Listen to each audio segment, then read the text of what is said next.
성도님들 학교 다니실 때 이게 원을 예쁘게 그리도록 하는 도구가 있었죠. 뭔지 기억나십니까?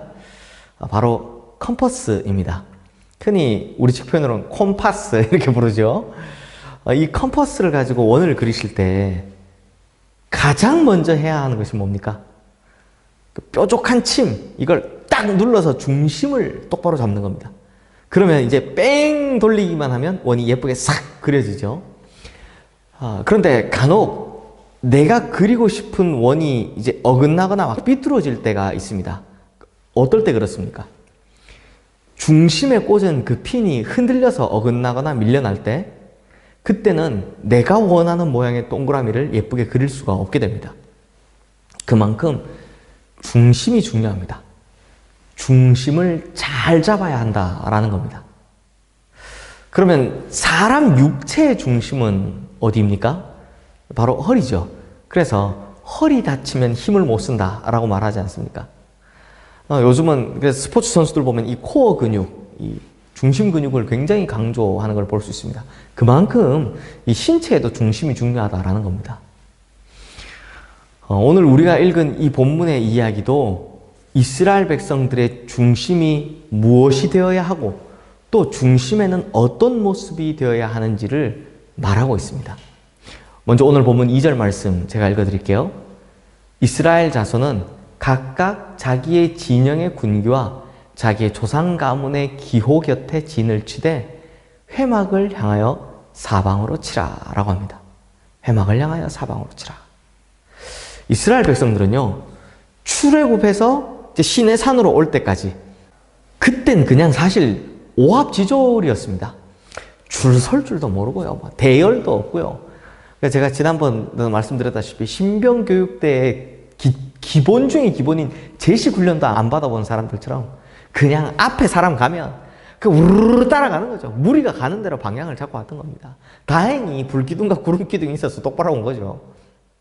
그런데 이제 시내산 아래에 와서 하나님께서 십계명도 주시고 성막도 만들게 하시고 우리가 지난 시간에 본 것처럼 기초 체력도 지켜 주셨으니 이제는 떠나라, 정복하라, 가나안 땅을 향해 가라 라고 말씀하시는 겁니다.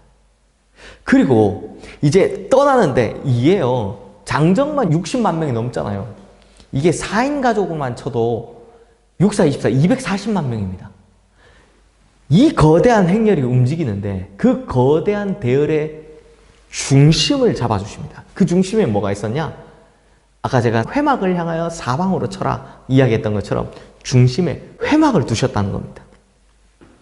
이 회막이요, 출애굽기 후반부에 그렇게도 길게 나왔던 바로 성막입니다. 그 성막이요. 그러므로 이 성막을 중심으로 이스라엘 12지파들이 방향을 잡고 가게 하셨다는 겁니다.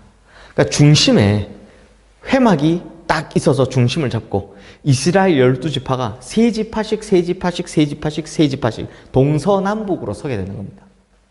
그러므로 성도님들, 중심이 회막이다 라고 하는 것이 우리에게 주는 큰 의미가 있습니다. 뭐냐면 첫 번째는 어디를 가든 중심은 항상 하나님이어야 한다는 겁니다. 그리고요, 이 회막에도 중심이 있습니다. 회막의 중심이 뭐냐? 바로 지성소죠. 성막이 있고 그 다음에 번제단 물두멍, 그 안에 성소가 있고 그 안에 지성소가 있기 때문입니다. 지성소가 회막의 중심이죠. 그럼 그 지성소 안에는 뭐가 있습니까? 바로 언약궤라는 게 있습니다. 그럼 그 언약궤 안에는 또 뭐가 있습니까? 바로 하나님의 말씀이 새겨진 십계명 돌판이 있습니다. 그러므로 성도님들, 우리의 중심에는, 그 중심 중의 중심에는 뭐가 있어야 하느냐? 언제나 하나님의 말씀이 있어야 한다라는 것입니다. 그러므로 어디를 가든지 어떤 상태에 있든지 우리가 항상 하나님 말씀 중심으로 살아간다는 거, 이건 너무나 중요한 일인 것입니다. 성도님들, 이제 이스라엘 백성들이 광야를 통과해서 가나안 땅으로 가는데 이 과정 동안 평안히 그냥 행진만 합니까? 즐거운 마칭입니까? 아니죠. 전쟁도 치러야 하고요, 또 여러 가지 어려운 일을 당해야 될 때도 많았습니다. 그 순간에도 그들의 중심에는 늘 회막이 있었다는 것, 꼭 기억하시기 바랍니다. 그러므로 우리가 바쁠 때나 정신이 없을 때도 뛰어갈 때에도 심지어는 막 격한 싸움을 할 때에도 언제나 하나님의 말씀이 우리의 중심에 있어야 한다라는 것입니다. 근데 우리는 가끔 하나님의 말씀을 한쪽으로 쓱 밀어 놓을 때가 있습니다. 이게 중심에 있어야 되는데 중심이 아니라 그냥 이렇게 밖으로 가장자리로 내밀죠. 언제 그렇습니까? 우리가 살아가다 보면 너무 바쁠 때 그렇고 일이 너무 복잡하게 다가올 때 그렇고 너무 힘들 때 그렇고 그때는 하나님 말씀을 잊어버리고 막 다른 쪽으로 한번 슬쩍 밀어놓기도 합니다. 그런데 이제는 바뀌어야 합니다. 내가 바쁘고 힘들고 복잡한 일을 당할 때도 내가 낙심하고 상심할 때조차도 오히려 내 인생의 중심은 언제나 하나님의 말씀이어야 한다라는 것입니다. 또한 내가 시험에 빠졌을 때에도 악한 영의 계계와 싸워야 할 때에도 언제나 하나님의 말씀이 우리의 중심이 되어야 한다는 것입니다. 그리고 내가 가장 좋을 때에도 모든 것이 평안할 때에도 아주 행복할 때도 또 이럴 때 또 하나님의 말씀을 잊어버릴 때가 있는데요. 그때도 하나님의 말씀은 내 중심에 있어야 한다라는 것입니다. 그러므로 우리 성도님들께서는 삶의 모든 자리 언제 어디서나 하나님의 말씀을 중심에 둬서 모든 순간순간마다 승리를 쟁취하는 우리 성도님들 되시기를 주님의 이름으로 축원합니다. 기도하겠습니다. 하나님 아버지, 오늘 말씀을 통해 이스라엘 백성의 행진의 중심은 회막이고 그 회막의 중심은 또 하나님의 말씀임을 배웠습니다.